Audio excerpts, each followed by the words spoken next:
It's not about, oh, I'm the bartender, I think this tastes good. It's all about the guest. Everything we do in this industry is about the guest and keeping them happy.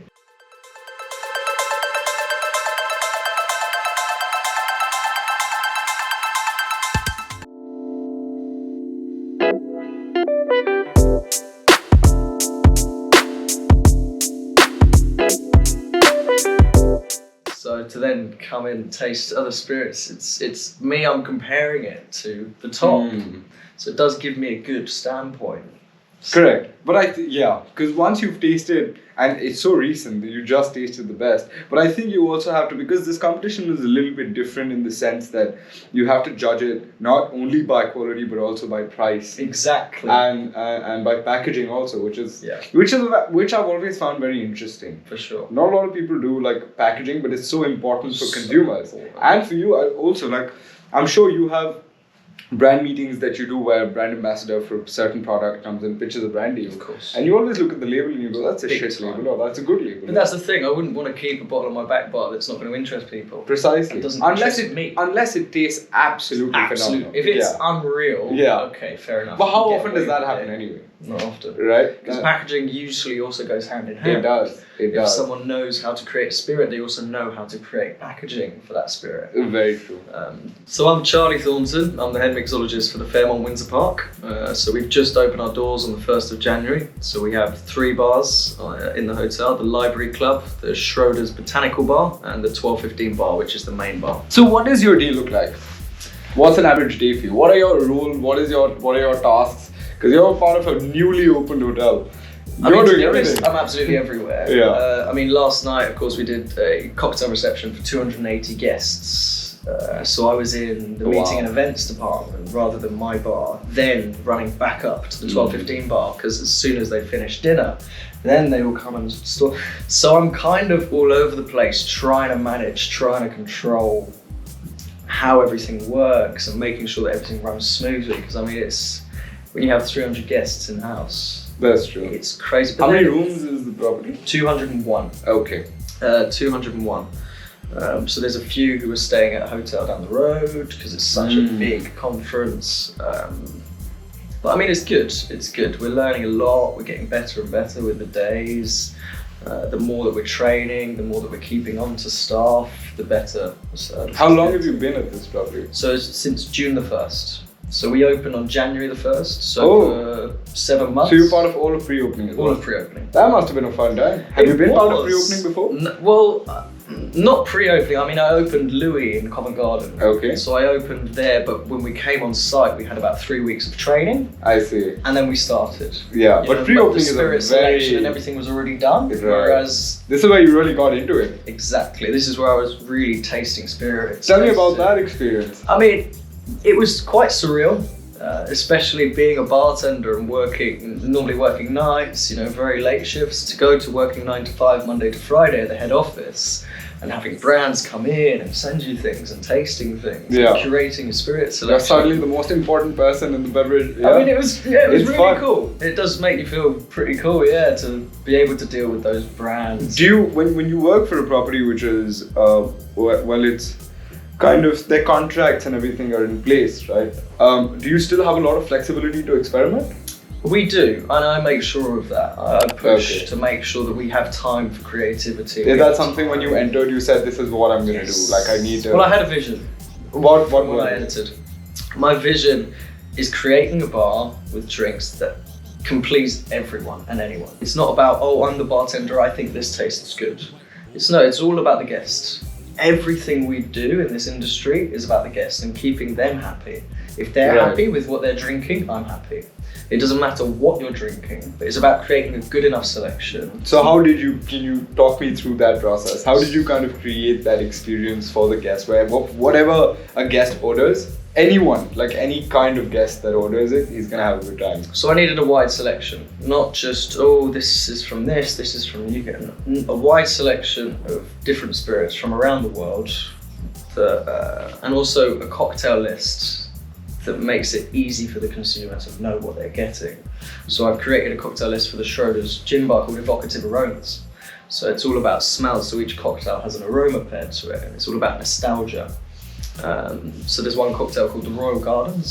So we've worked with a lab in France to create the exact chemical compounds of freshly cut grass. Oh wow! So it literally smells like you're walking past a lawn.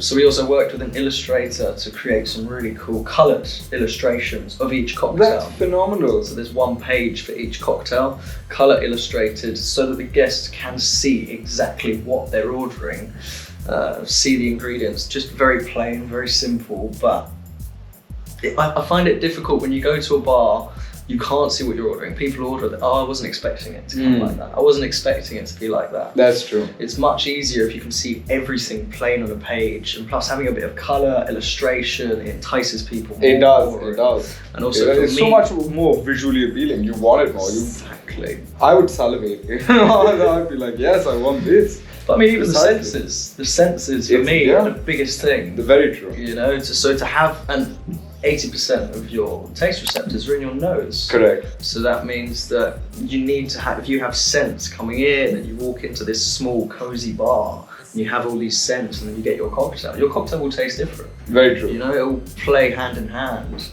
So that's what I wanted to create, a sensory experience for the guests when they walk in, not just a bar. The sensory thing reminds me, yesterday I was sitting with somebody and he had a sip of that minty gin which is made by Salvatore upstairs. Oh, right. Did you mean the Acqua Bianca? The Acqua liqueur, Bianca. Yeah. So he tasted that and he goes, I love it. I said, why? He said, when I was young, in Buenos Aires, there used to be a Harrods, which was the only Harrods that they had, and there they used to get peppermint. And it reminds him of his childhood because after that it was shut and he never found it for like 20-25 years. I mean, it's funny that you say this because I've got Acqua Bianca in a cocktail in the Schroeder's menu. Oh, nice. So the cocktail's called Some Fresh Air. Right. So it's the end of the menu. So of course it's lengthened with ambergris. You've got those mentholy peppermint notes. Yeah. So also Villa Ascenti gin, because again I think those go hand in hand. Right. They're quite similar products. Right. One's a liqueur, one's a gin, and then lemon verbena syrup and champagne. So I mean, because it's lengthened with ambergris, anything that you mix with it brings out the aromas so much. Very true. So what was your biggest challenge while doing pre-opening for a hotel? What were the challenges that come?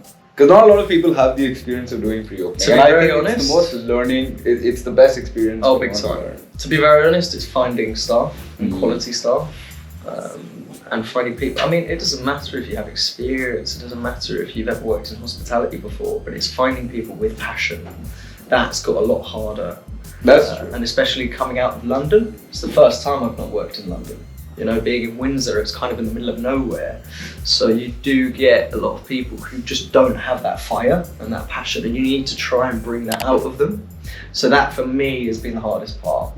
Trying to find that fire, find the people I need to focus on and nurture. That's true. That's very true.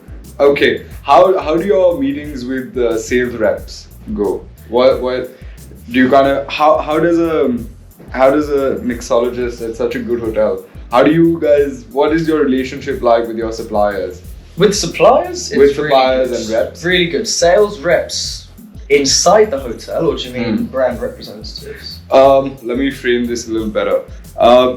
What's the best pitch you've heard from a sales rep? And you said, listen man, it's got to be Plurat Conixtel.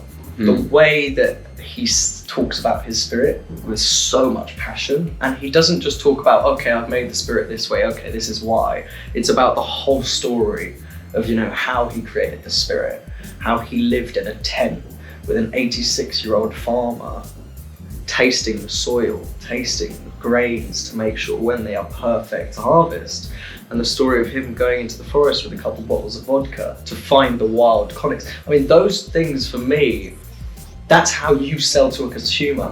Very it's true. not about, the spirit could be amazing, but if it's just a spirit on a shelf, people don't care. You know, they want a story, they want something that because I remember. Yeah, they want to be captivated. Exactly. That's true. And that's what I remember. I remember the story and how then it's easier to remember why the spirit's so good, what he's used, you know, the fact that he's mixed 3 grains together to make one vodka. I mean, it's unreal. Very interesting. So you made this cocktail selection, you've made a beverage program. How do you make money? How do you create a profitable beverage program? And training, I would assume, is part of it also. The biggest thing for me is training the servers. The bartenders can be amazing and you can have amazing drinks, but if the people on the floor don't know how to talk about the spirit selection that you've got, if they don't know how to talk about the cocktails you've created, and if you don't explain to them well enough how to sell what you've created, True. you're not going to go anywhere. You're not going to go anywhere. So it's about having the right floor team, having the right briefing, knowing trainings every day.